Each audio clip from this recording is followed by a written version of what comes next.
Hello and welcome and congratulations, because you just discovered the next great grassroots competitive esports. This is the setup guide for competitive Seahorse Stampede.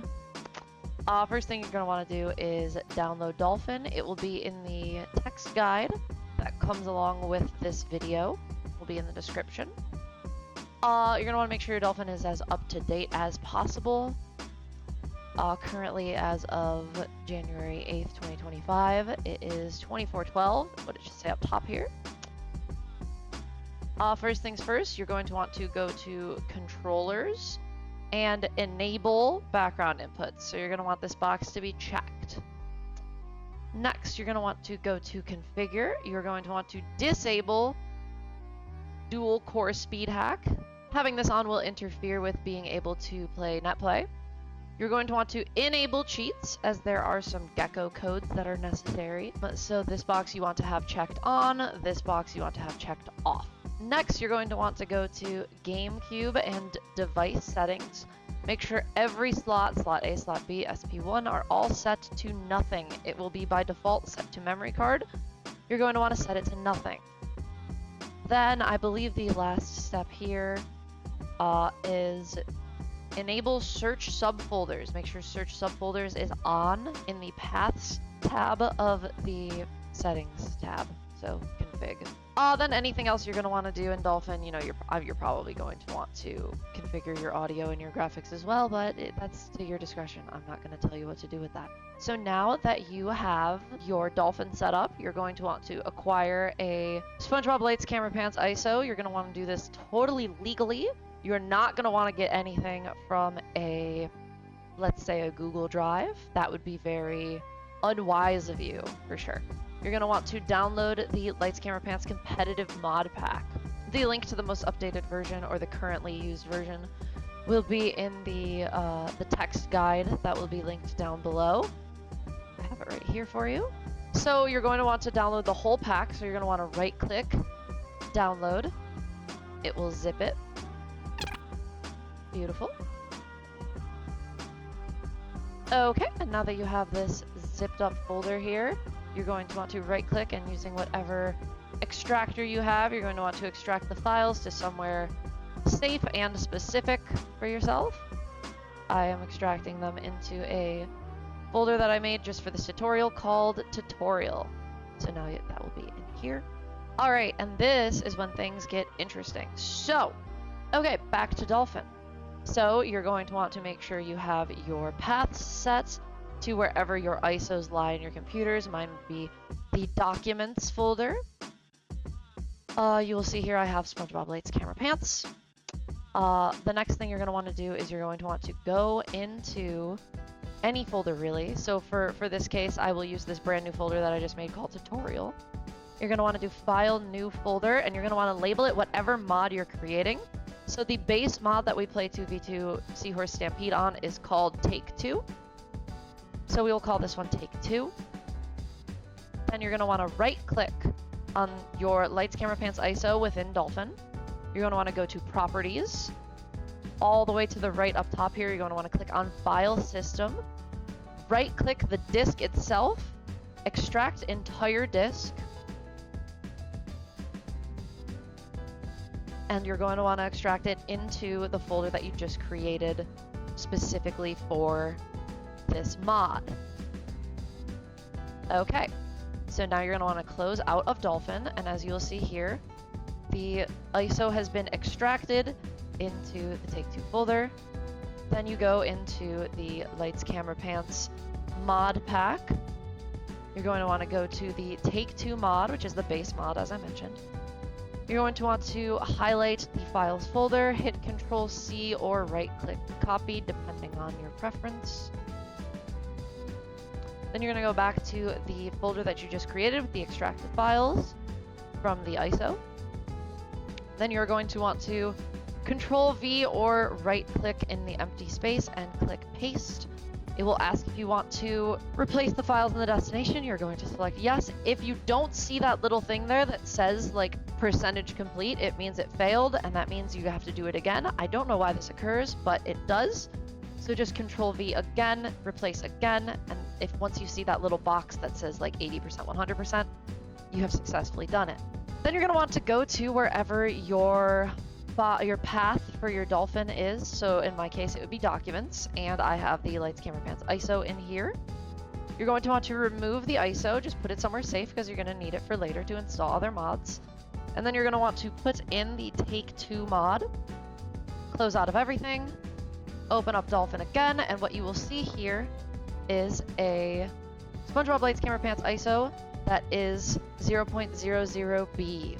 That is correct. That's what you want. Because there are multiple that you'll have, you're going to want to go to Tags, New Tag. For this one, you will do Take 2 or Base Mod or something. I already have it, so I'm going to cancel. Then you go to Tags and you will add the tag and it will show up there. That way, as you pull in and out folders, you'll know that you have the right one. Also, your Dolphin by default will not have this tags displayed. You're going to want to right click up here, probably on size. Just make sure you have that enabled. And then yeah, so now I have the Lights, Camera, Pants Take 2 base mod installed. I'm going to run through the whole process one more time and show you exactly what the solo practice mod looks like.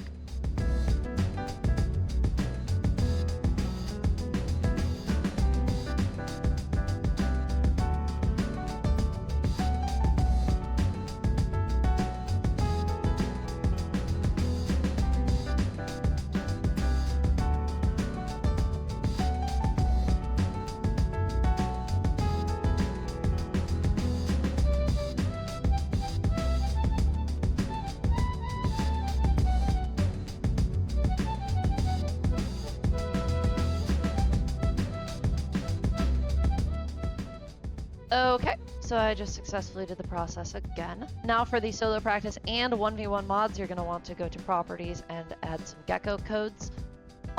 No com player or players 1v3 are always human, both work. I'll put them both in there. I'm not really 100% sure why we have both of them, to be honest. But they both work fine. I always just have no com players selected. When you select a Gekko code, it will automatically have it selected for every variation of the game that you create. So if I were to pull out the 1v1 mod or the solo practice mod and put in the base mod, it will automatically have that. So if you were to want to play maybe with 3 people and have 1 computer, you need to make sure that you go in and deselect that. And here's a little tutorial on the solo practice.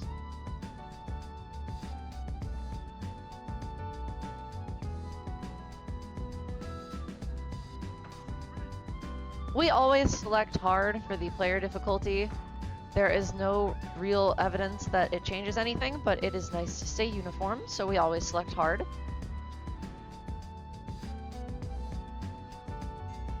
And yeah, this is what solo practice should look like. The other characters spawn in the corners and they don't move, allowing you to practice a whole bunch of things. Really quickly, I can show off just a little bit of tech skill that's been developed. So one thing that is of note is you can pass the ball to your teammate by looking at them, but if you're looking fully away from them, you can actually just pass the ball forward to yourself. This is a tech skill known as the Box DI. It is when you come in at an angle and you are looking slightly away from the goal and shoot when you get close enough that there's a gap between the goalie and the goal. This is a tech skill that I call the floater. I hate it. It's cheesy, but it has a lot of counterplay. It's basically up, throw, rest. Oh, okay. It actually went to SpongeBob because I was too close to SpongeBob.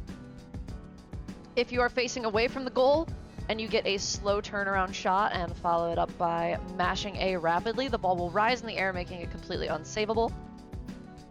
The interesting thing with this tech skill that we don't fully understand is because you're mashing A, which is the pass button, if your teammate is within range to receive a pass, often it will redirect the shot, even though it started as a shot, into your teammate.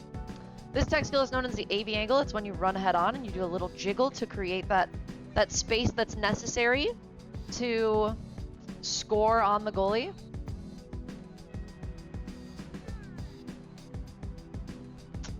Then you have another variation of all these shots, which is the half-court shot. You angle yourself slightly. You have to juke out the goalie, though. This is about the angle that you want to be at, something like this. And you can easily hit half-court shots on the goalie. That is known as the obsolete. What else is there in terms of tech? You can do some goalie manipulation things if you receive a pass in the paint and do an instant turnaround shot. The goalie is pretty active in the paint, so it is quite hard to juke him out. That's goalie manip right there. Managed to pull one off. Ooh, I didn't get that one. We still have much to discover about this game. There's a lot of tech skill that we don't fully understand. Defense is an extremely important part, which is something you're not seeing right now. But yeah, I hope you enjoyed this little tutorial on game mechanics, and I hope you give the game a try. It is a truly fun video game. I adore this game. I think it is very competitive, and I think it's very enjoyable. Okay, so last thing to touch on is just how to do Netplay the basic way. If you want to be the host of the Netplay, you're going to right-click Host with Netplay. It will create a room immediately. You'll copy this, you'll put it in the codes channel in our Discord, and anyone will be able to join. You cannot select your team once you're in the game. You have to assign ports to people.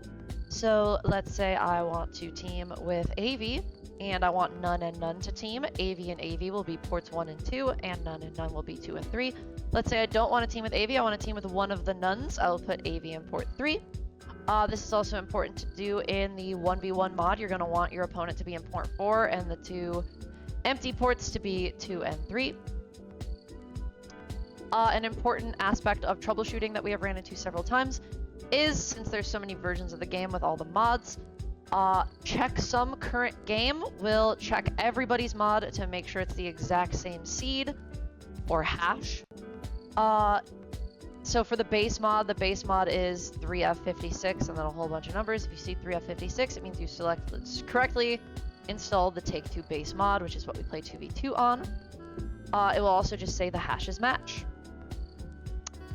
And then if you are to join a Netplay session, what you're going to want to do is go to Tools, Start Netplay. It will show up with this. By default, it will be set to Direct Connect. You're going to want to change that to Traversal Server. And obviously most people like to change their nickname.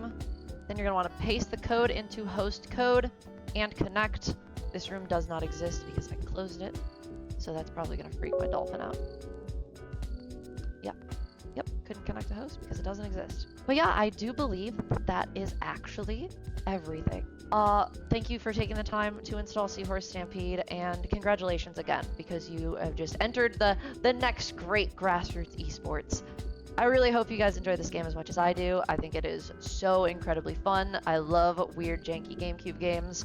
And yeah, shout out Obsolete Quality. Thank you very much for creating the mods that make this game so delightful.